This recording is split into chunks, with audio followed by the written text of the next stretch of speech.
Mas vamos voltar aqui para o nosso tópico agora da segunda pauta, que é a pauta envolvendo ali o ex-delegado da Polícia Civil, o Paulo Bilinski, né, que se envolveu em mais uma polêmica, desta vez aqui enaltecendo ali o avô que lutou no exército nazista contra os comunistas, atacando ali o Flávio Dino, dizendo que o Flávio Dino é comunista, que o Flávio Dino é isso, que o Flávio Dino é aquilo. Inclusive, a gente precisa lembrar que o que o Paulo Bilinski fez é crime estabelecido na Constituição, na lei de crime de racismo no Brasil, no artigo 20, a gente vai mostrar aqui já já pra vocês. Vídeo do deputado Paulo Bilinski exalta avô na polícia de Hitler, na Câmara.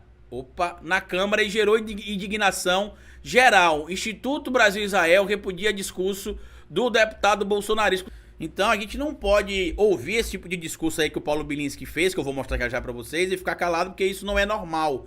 Isso é totalmente anormal. A gente está falando de um legislador, de um representante de um dos três poderes do nosso país, que está cometendo supostamente um crime em flagrante delito. Inclusive, a gente precisa lembrar que o que estabelece a Constituição Federal no artigo 53 foi violado ali em tese pelo Paulo Bilinski, né? Por quê? Porque a Constituição deixa claro ali que os parlamentares, após a sua diplomação, só poderão ser presos por crimes cometidos em flagrante delito, que é o crime, inclusive, em tese do próprio Paulo Bilinski, que eu quero mostrar para vocês aqui, tá? Vamos trazer aqui a matéria de novo, publicada lá na revista Fórum e assinada aqui pelo Wellington Mesquita. Vamos lá, para a gente poder falar sobre esse tema polêmico e lamentável, certo? Vídeo, deputado Paulo Bilinski. Hoje tá uma farra aqui, viu, gente? Vai desculpando aí, eu botei a bateria da iluminação para carregar, mas eu acho que ela tá viciada. Ela não tá ficando muito tempo carregada, é para ela ficar pelo menos aqui uns 40 minutos. Ela tá ficando, em média, uns 20, 25 minutos, depois descarrega. Mas enfim. Vídeo. Deputado Paulo Bilinski exalta avô na polícia de Hitler na Câmara. Fala gerou indignação geral. O Instituto Brasil-Israel repudia discurso do deputado bolsonarista. Inclusive, o André Janones diz que vai representar ele no Conselho de Ética por conta do suposto crime que ele teria cometido. Já disse aqui que é do Wellington Mesquita o material. Novamente, o deputado federal bolsonarista Paulo Bilinski causou indignação e repulsa, desta vez na tribuna da Câmara. Exaltação à participação de seu avô como combatente na Segunda Guerra Mundial no exército nazista. Durante a fala na última quarta-feira, dia 17 de maio. O deputado aproveitou a homenagem ao Dia Internacional da Vyshyvanka, veste tradicional da Ucrânia, para exaltar o avô ucraniano Borzad Bilinski por lutar em uma guerra mundial para libertar a Ucrânia das garras do comunismo. Completamente fora da realidade e longe de apresentar qualquer evidência histórica, o parlamentar da extrema-direita usou o mandato na Casa Legislativa para traçar um paralelo entre a Segunda Guerra Mundial e o Brasil atual, dizendo que, como seu avô na Ucrânia, o avô dele que lutava junto com os nazistas, ele agora luta contra a instalação de um regime comunista no Brasil. O que é que se conecta com o que ele falou lá com agora? Que tanto o avô dele quanto ele estão do lado da extrema-direita fascista. Isso se conecta, realmente. Essas vestes são... Eu vou mostrar aqui, na verdade, o vídeo. Lamentável, mas a gente precisa mostrar aqui, tá? Vamos ver. Caros colegas, hoje estou aqui trajando a Vyshyvanka, a camisa típica ucraniana. Estamos comemorando o Dia Internacional da Vyshyvanka, que serve para unir todos os ucranianos e seus descendentes em todo o mundo.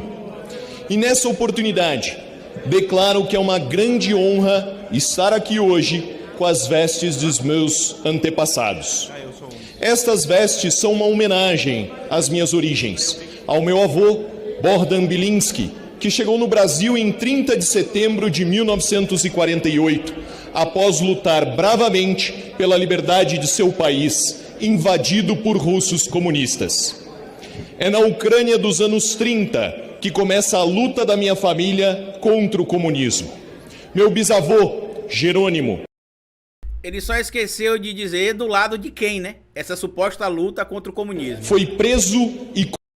Lembrando que essa narrativa dele é tão sem sentido que os comunistas que ele tanto fala aí, que o avô dele acabou lutando e tudo mais em 1930, não faz muito sentido essa narrativa deles, porque a gente sabe que na Segunda Guerra Mundial, que é o que ele vai citar inclusive mais à frente, como que o avô dele era combatente na Segunda Guerra Mundial, existia um acordo de não agressão entre Stalin e Hitler. Existia um acordo chamado Rostov-Molotov, ou Molotov-Rostov, como vocês quisessem chamar, que era um tratado de não agressão. E que depois, inclusive, acabou sendo violado pelo próprio Adolf Hitler na trágica Operação Barbarossa. Tá? Então não, Belinsky, o seu vovô não lutava contra o comunismo porque não existia ameaça comunista contra ele. O seu avô lutava do lado do nazismo, assim como o neto dele, mais de 80 anos depois, está, por exemplo, do lado da extrema-direita no Brasil. O vovô estava do lado da extrema-direita fascista nazista da Alemanha entre a década de 30 e 40, segundo você mesmo está relatando aí. Condenado à morte pelo regime comunista. O seu crime? Ser um opositor da ditadura. Seu crime foi lutar pela liberdade.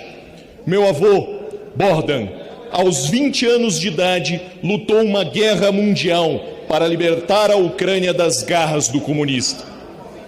E hoje, como deputado federal, ao lado de meus irmãos, luto contra a instalação de um regime comunista no Brasil.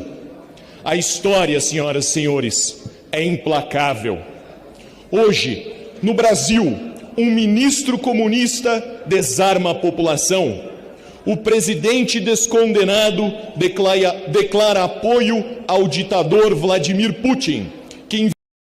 Isso aqui é outra mentira, né? Que ele traz dizendo que o Lula declarou apoio ao Vladimir Putin. Na verdade, o outro fascista que ele luta do lado, o Jair Messias Bolsonaro, que assim como o avô dele era de extrema direita, ele apoiou o Vladimir Putin.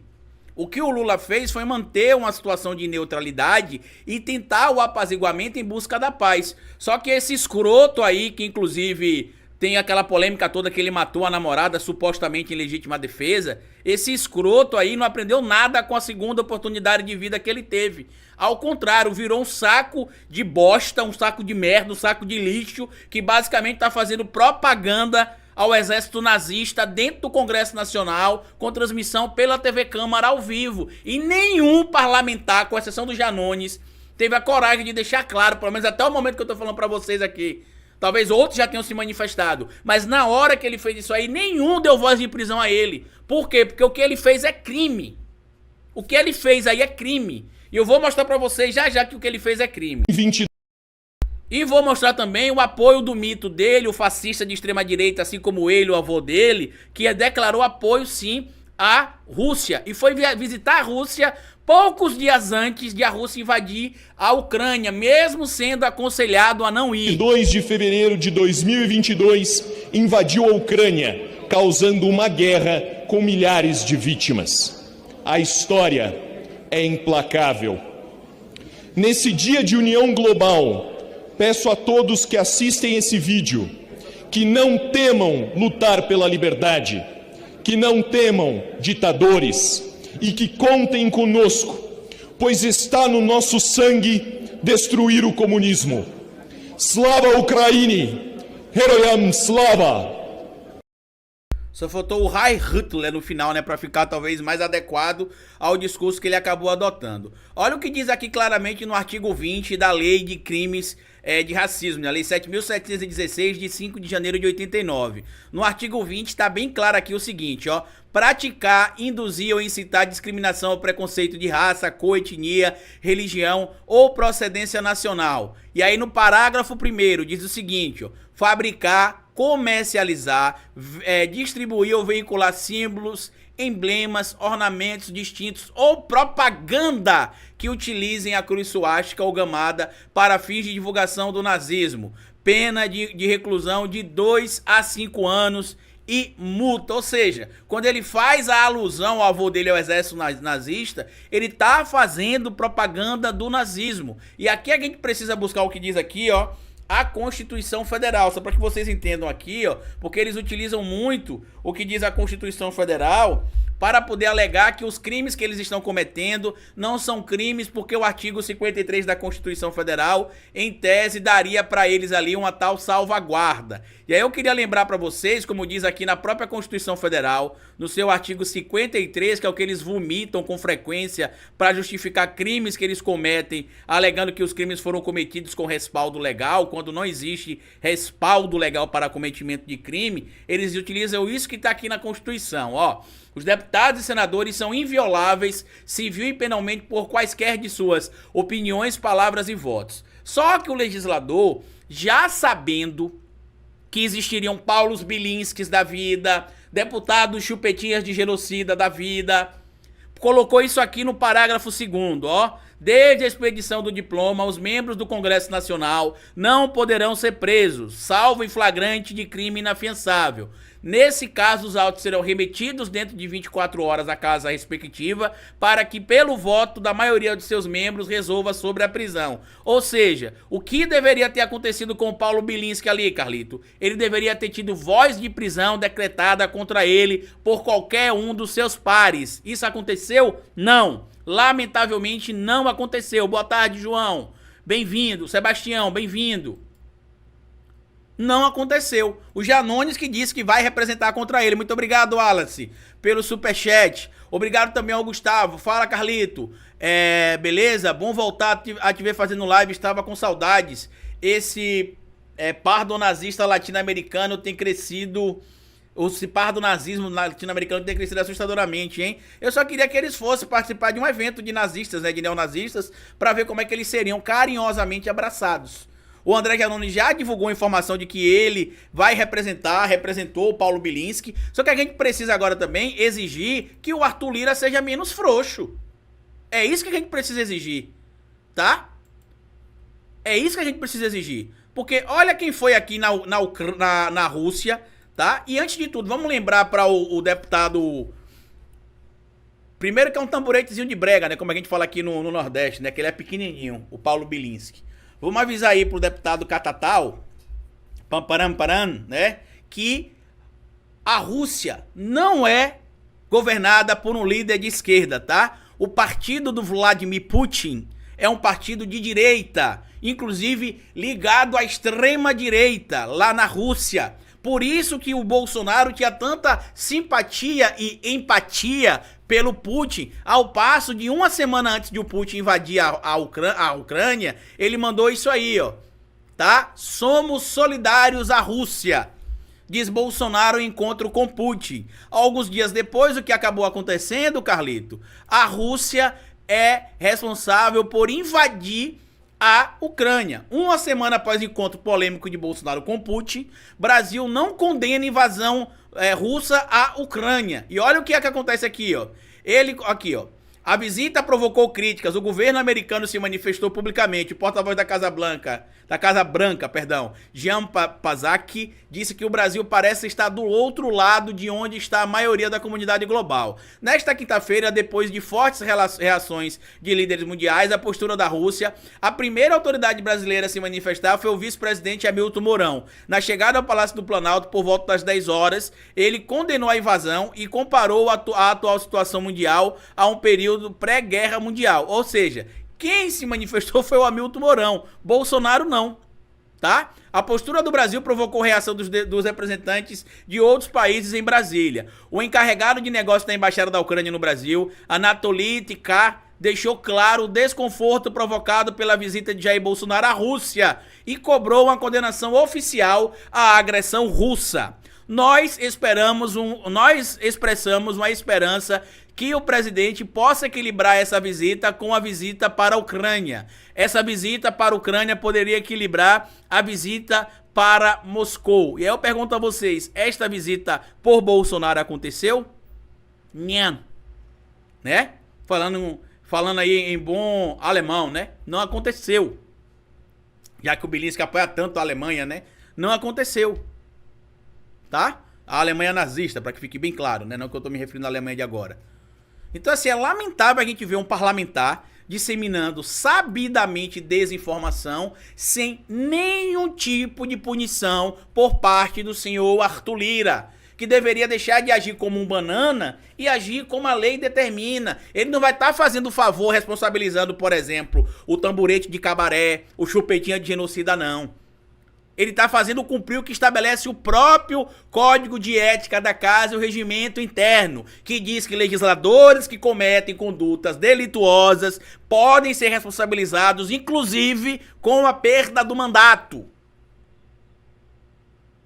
É lamentável que em 2023 a gente tenha um Congresso tão mal organizado como esse, tão mal regido como este, tão mal formatado como este. Pegaram o pior do pior de 2018, fizeram suco com frutas mais podres e estragadas, pegaram ali, pegaram água do esgoto para fazer a mistura, e aí coaram isso e botaram dentro da extrema-direita, que cresceu inclusive. Tanto que com a saída do Dedê, do cargo de deputado federal, o PL agora passa a ter 100 deputados federais. E com a possível cassação do Sérgio Moro, do Russo, como era o codinome dele nos diálogos apreendidos pela Operação Spoof, supostamente, o PL pode ter 15 senadores da República. Então a gente precisa ter cuidado com o que está acontecendo, certo? A gente precisa ter cuidado com isso e cobrar também ao senhor Arthur Lira. Não é só cobrar os candidatos aos políticos da esquerda, não é só cobrar esse escroto do Paulo Bilinski, não. É cobrar também ao senhor Arthur Lira, que é quem pode abrir um processo ali de cassação, um processo de punição para esses parlamentares que têm como principal função dentro do Congresso Nacional o cometimento de condutas classificadas pela lei como sendo condutas criminosas. E a gente não pode se calar diante disso, tá? Enfim, vou deixar pra vocês aqui, inclusive, nos comentários, depois que a gente acabar a live aqui, o link dessas informações, ou vocês podem digitar no próprio Google o título das matérias que a gente tá trazendo aqui. Lembrando que o crédito das imagens que eu mostrei pra você é do Paulo Bilinski, é da TV Câmara, seguindo o que diz o manual da TV Câmara, e os créditos estão atribuídos aí também, tá? Muita gente deve ter visto também essa informação aqui ontem, ganhando bastante notoriedade, né? A cassação do Moro, que tende a seguir aí, e que ele já estaria, segundo aliados muito próximos, cogitando a possibilidade de renunciar ao mandato e ir para os Estados Unidos da América para poder vender a ideia de que ele seria um perseguido político. A gente sabe que essa balela dita pelo Moro não vai grudar muito, porque quem acompanha o trabalho do Sérgio Moro sabe que ele agiu em conluio supostamente com o Ministério Público, sabe que a justiça brasileira já entendeu que ele foi um juiz parcial, isso não é suposto, tá? Isso é comprovado pela justiça brasileira, o STF considerou o Sérgio Moro um juiz parcial, como disse inclusive o menino lá, né, do senador Moro, como é que você se sente sendo considerado um juiz ladrão? Não toque em mim, senhor. Achei bem engraçado aquilo ali, mas enfim. E aí ele quer vender a narrativa de que ele é um perseguido político, quando na verdade tudo que está acontecendo é fruto de tudo que o Moro e o Dallagnol procuraram. Eles ultrapassaram o limite da lei, e em alguns casos inclusive se tem até o entendimento que a conduta cometida supostamente por alguns desses indivíduos foi criminosa, e eles acham que poderiam ter passado o limite da lei supostamente para cumprir a lei, tá? Israel, trabalhei numa gráfica daqui da minha cidade que o dono até me deixava responsável por pagar aluguel da empresa, o salário dos funcionários, contando comigo, e eu era só o designer. Mas é como se você fosse o dono. Pensa assim, que é um negócio prospera. É isso que eles querem vender pra gente.